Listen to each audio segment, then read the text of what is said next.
अभी हम बहुत इंटरेस्टिंग टॉपिक डिस्कस करेंगे कि अगर सपोज किसी को क्रोनिक किडनी डिसीज है जिसका किडनी अच्छे से फंक्शन नहीं कर रहा है और जिसको डायलिसिस की जरूरत है, लेकिन अगर वो डायलिसिस नहीं करवाता है तो उसके साथ क्या हो सकता है या फिर कौन से प्रॉब्लम है जो उस पेशेंट को आ सकते हैं। ना अभी हमको एक चीज समझने की आवश्यकता है कि किडनी किडनी का काम होता क्या है। किडनी का काम होता है, एक तो एसिड बेस बैलेंस बनाना, मतलब जो खून है उसका पीएच, जो एसिडिटी है खून का, वो 7.35 टू 7.45 तक मेंटेन करना। दूसरा काम क्या होता है, पानी बाहर निकालना। जितना भी हम पानी पीते हैं, जितना भी कुछ खाना खाते हैं, हर एक चीज में पानी है।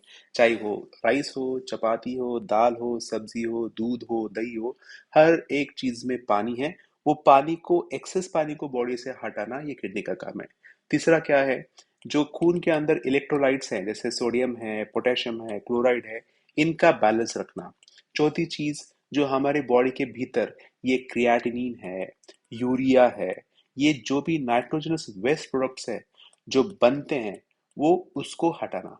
अभी बॉडी तो एक्चुअली है तो एक मशीन ही, जैसे मसल्स हैं, किडनी है, हार्ट है, आंखें हैं, मसल्स हैं, बोन्स हैं, टेंडन्स हैं, हर एक चीज तो काम कर ही रही है। तो जैसे जैसे काम करेगी कुछ तो बाय प्रोडक्ट बनेगा। जैसे गाड़ी अगर चलाते हैं तो धुआं तो बनेगा, कोई फैक्ट्री अगर होगी तो वहां से धुआं तो निकलेगा, गंदगी तो निकलेगी। सेम चीज, हमारे बॉडी के अंदर जो भी गंदगी बनती है उसको हटाना एक वन ऑफ द मेन काम है किडनी का। तो ये जो चार चीजें हैं ये सबसे आवश्यक है। पांचवी चीज कि एरिथ्रोपोइटिन को बनाना। अभी एरिथ्रोपोइटिन जो है, जो हमारे रेड ब्लड सेल्स या फिर हमारे जो खून के जो लाल रक्त कोशिकाएं हैं उनको बनाने के लिए अत्यंत आवश्यक होता है। छठी चीज, ये कैल्शियम और फॉस्फोरस का बैलेंस बनाना भी किडनी का बहुत इंपॉर्टेंट आवश्यक काम है।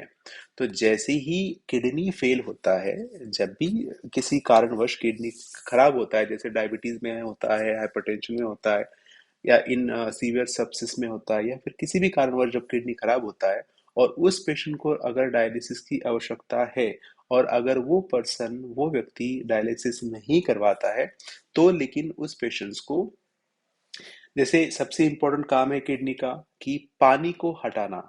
अगर पानी नहीं हटा पाया तो किडनी सिवा, किडनी का रास्ता छोड़ते हुए या फिर पेशाब के सिवा पानी बाहर जा ही नहीं सकता। कहाँ से जाएगा पानी? लैट्रिन से जाएगा, लेकिन खून का जो पानी है वो तो लैट्रिन से नहीं जा सकता है। खून का, खून के भीतर जो पानी है, खून तो एटलीस्ट 50 से 60% तो बना तो पानी से ही है। तो अगर पानी नहीं जाएगा तो ये जितना भी एक्स्ट्रा पानी है वो तो हर जगह पे जमा हो जाएगा। इसलिए बहुत कॉमनली पेशेंट को स्वेलिंग होता है, पैरों पे स्वेलिंग होता है, असाइटिस होता है, पूरे बॉडी पे स्वेलिंग हो सकता है।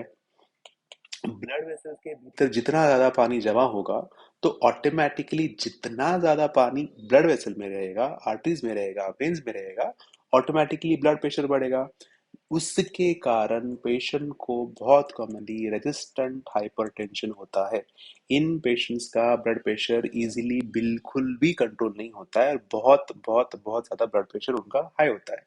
तो इतना ज्यादा अगर ब्लड प्रेशर रहेगा तो जो दिल पंप कर रहा है, इतने ज्यादा ब्लड प्रेशर पे पंप कर रहा है, वो दिल तो बहुत ज्यादा फास्ट खराब होगा। इसलिए चाहे सिस्टोलिक हो या फिर डायस्टोलिक हो, दोनों भी हार्ट फेलियर बहुत कॉमनली सीकेडी में होता है। वैसे ही इतना सारा पानी रहेगा तो डेफिनेटली लंग्स में बहुत कॉमनली पानी भर जाता है। जैसे पैरों में जम जाता है, पेट में जम जाता है, हाथों में जम जाता है, फेस पे जम जाता है, वैसे ही फेफड़ों में अगर जमा होता है और पानी तो एक्स्ट्रा है, बीपी भी एक्स्ट्रा है और हार्ट भी फेल हो रहा है क्योंकि बीपी बहुत ज्यादा है, बहुत ज्यादा प्रेशर के अगेंस्ट बहुत सालों से पंप करना पड़ रहा है, इसलिए पल्मोनरी इडिमा होने के चांसेस बहुत बहुत ज्यादा होते हैं। अभी पल्मोनरी इडिमा में क्या होगा, ये जो फेफड़े हैं जो कि एकदम स्पंज जैसे ड्राई होने चाहिए, लेकिन वो तो पूरा पानी से सोख जाते हैं, गीले हो जाते हैं। तो अगर स्पंज जैसे जो होने चाहिए फेफड़े, वो अगर पूरे पानी से भर जाएं तो कैसे सांस ले पाएंगे? ऑक्सीजन कहाँ से आएगा? ले नहीं पाएंगे। कितना सांस लेने में इतनी ज्यादा दिक्कत होगी कि बहुत ज़्यादा दिक्कत होगी, इसलिए पेशेंट को काफ़ी डिस्कम्फर्ट रहेगा।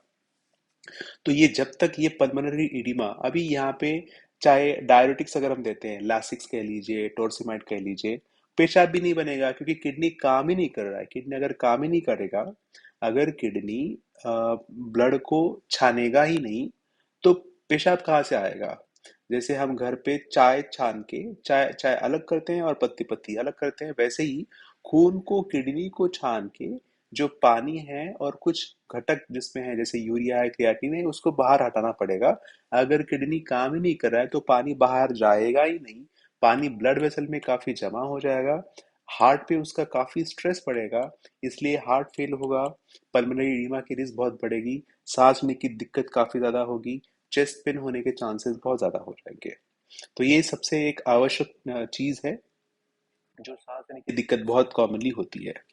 दूसरी चीज, जैसे यूरिया क्रिएटिन को बाहर फेंकना बहुत आवश्यक है। अगर यूरिया क्रिएटिन बाहर नहीं फेंकेंगे तो ये बहुत कॉमनली खून के अंदर रहते हैं। अभी यूरिया क्रिएटिन तो एक वन ऑफ द एग्जाम्पल है जो कि हम मेजर कर सकते हैं। जैसे क्रिएटिन 1 मिलीग्राम से कम होना चाहिए, यूरिया एक 30 से 40 यूनिट से कम होना चाहिए, मिलीग्राम से कम होने चाहिए। तो ये अगर किडनी बाहर नहीं फेंक पाया, तो इससे तो बहुत कॉमनली ये तो हर जगह पे जाके जमा हो जाएगा, यूरिया तो हर जगह पे जाएगा, आंतड़ियों में जाएगा, ब्रेन में जाएगा। तो अगर ब्रेन में जाता है तो बहुत कॉमनली पेशेंट का खाना पीना बहुत कम हो जाता है, एकदम रिड्यूस एपेटाइट होता है, खाने की इच्छा नहीं होती है, माल नरिश्ड हो जाते हैं, उनको कैल्शियम, विटामिन, हर एक चीज की कमी होती है, मुंह का टेस्ट बिगड़ जाता है। तो मुंह को टेस्ट नहीं रहता है, खाने की इच्छा नहीं होती है, उनको फीड्स आने की रिस्क बहुत ज्यादा बढ़ जाते हैं, तो उनको कन्वर्जेंस आ सकते हैं, फीड्स आ सकते हैं, भूख बहुत कम हो जाती है, नेल्स काफी डैमेज हो जाते हैं, स्किन ड्राई होती है, हेयर सफेद हो जाते हैं, सेक्सुअल डिजायर उनकी कम हो जाती है, और लेथार्जी, हर समय वीकनेस, टायर्डनेस, थकान, ये सब सिम्टम्स होते हैं यूरिया और क्रिएटिनिन बढ़ने के कारण। उसी के साथ में हार्ट अटैक का, स्ट्रोक का रिस्क बहुत ज़्यादा बढ़ जाता है।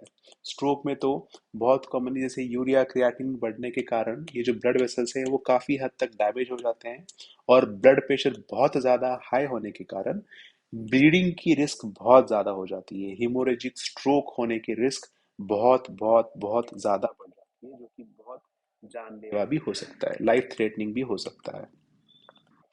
तो जो दूसरी चीजें हैं, जैसे अगर डायलिसिस नहीं करवाते हैं, इसलिए पानी निकालना बहुत आवश्यक है। एसिड बेस अगर बैलेंस बहुत कॉमनली नहीं हो पाता है, इसलिए सीकेडी पेशेंट्स में जिनका डायलिसिस होना चाहिए लेकिन अगर वो नहीं करवाते हैं या फिर उनका कम होता है, तो खून में बहुत ज्यादा एसिड हमेशा जम जाता है, और एसिड अगर जमेगा तो अगेन ये सभी के सभी सिम्टम्स बहुत कॉमनली होती हैं, लेथार्जी कह लीजिए, वीकनेस, टायर्डनेस, थकान, ये सभी होती हैं। इसके कारण भी, एसिडीमिया के कारण पेशेंट को हार्ट अटैक की रिस्क काफ़ी बढ़ जाती है, स्ट्रोक की रिस्क बहुत ज़्यादा बढ़ जाती है, और ये पूरा माल नरिशमेंट बहुत बहुत बहुत बहुत ही कॉमनली उनमें देखा जाता है।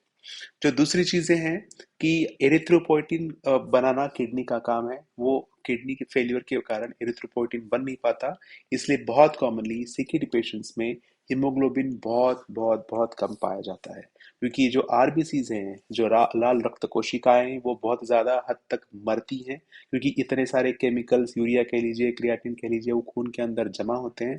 दूसरी चीज, भूख बहुत कम होती है, इसलिए आयरन, B12, ये सभी डेफिशिएंसीज होती हैं, इसलिए भी एचबी बहुत लो होता है। बहुत बार ये ब्लड टेस्ट कराते हैं, ये टेस्ट कराते हैं, वो टेस्ट कराते हैं, इसलिए उनका ब्लड लॉस काफ़ी ज़्यादा होता है। फीमेल्स में जैसे पीरियड्स होते हैं, मेंसेस होते हैं, तो इसके कारण ब्लड लॉस ज़्यादा होता है। और ये यूरिया क्रिएटिनिन ज़्यादा होने के कारण उनका एपेटाइट बहुत कम होता है। जो यूरिमिक सिम्टम्स होते हैं, यूरिमिक सिम्टम्स मतलब जिसमें उल्टी आना, भूख कम होना, उल्टी जैसे होना, ये सभी सिम्टम्स काफी कॉमन होते हैं, इसलिए भी ये आरबीसीज काफी कम होते हैं और हीमोग्लोबिन कम रहता है। तो ये एरिथ्रोपोइटिन के कारण है। ये कैल्शियम फॉस्फेट का बैलेंस भी बहुत आवश्यक है बोन के लिए।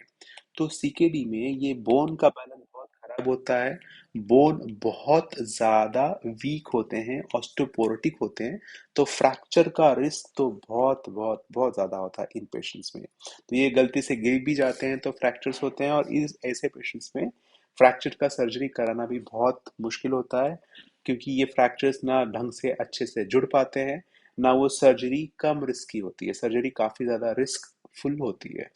तो ये सभी चीज़ें बहुत आवश्यक है। तो सबसे इम्पोर्टेंट चीज़ जो सीकेटी पेशेंट्स में अगर डायलिसिस नहीं करवाते हैं, एक, उनके यूरेमिक सिम्टम्स काफ़ी रहते हैं, उनको थकान, वीकनेस, टायर्डनेस, हमेशा अपचन रहता है, गैसेस होते हैं, पेट फूला फूला रहता है, भूख नहीं लगती है, खाने की इच्छा नहीं होती, ये सिम्टम्स होते हैं। चिड़चिड़े होते हैं, साइकेट्रिक सिम्टम्स आ जाते हैं, हार्ट अटैक की रिस्क बहुत ज़्यादा बढ़ जाती है, हार्ट फेलियर की रिस्क बहुत ज़्यादा बढ़ जाती है, स्ट्रोक की रिस्क बहुत ज़्यादा बढ़ जाती है, उसमें ब्लीडिंग होने की रिस्क बहुत ज़्यादा बढ़ जाती है, और ये फ्रैक्चर के रिस्क और ये बाकी सभी प्रॉब्लम्स हो सकते हैं। सो आज के लिए बस इतना ही।